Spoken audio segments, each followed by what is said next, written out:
Değerli izləyicilər, videonu bəyənib kanala abunə olun ki, hər kəs son xəbərlərdən anında məlumatlansın.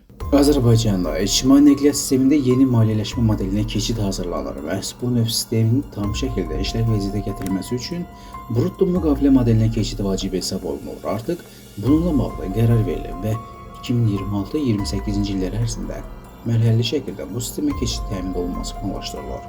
Brutto müqavilə modeli daşıyıcıların maliyyə dayanıqlılığını təmin etmək məqsədi daşıyır və burada əsas məsələ hər kilometrə görə substansiyanın tətbiq olunmasıdır. Xəbər verilir ki, nəqliyyat sahəsi üzrə ekspert Rauf Ağamirziyev kanalımızın açıqlamasında bu model tətbiq olunduqdan sonra ictimai nəqliyyat sistemində bir sıra yeniliklərin həyata keçirilməsi mümkün olacaq deyib.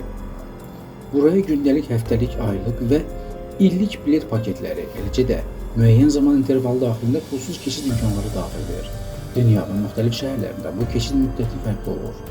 Bəzi şəhərlərdə 45 dəqiqə, digərlərində 60 və ya 90 dəqiqəlik pulsuz keçid sistemi tətbiq edilir. Belə yanaşma xüsusilə uzaq məsafədən gələn sərnişinlərin maliyyə yükünün azalmasına xidmət edir. Yəni, sərnişin bir nəqliyyat vasitəsindən digərinə keçərkən əlavə ödəniş etmədən müəyyən müddət ərzində səfərini davam etdirə bilir. O bildirib ki, bu da həm ictimai nəqliyyatdan istifadənin artırılmasına, həm də vətəndaşların xərclərinin optimallaşdırılmasına şərait yaradır. Bütün bunlar bir-biri ilə əlaqəli məsələlərdir. Ona görə də ilkin mərhələdə brutto müqavilə modelinə keçid əsas prioritet hesab olunur.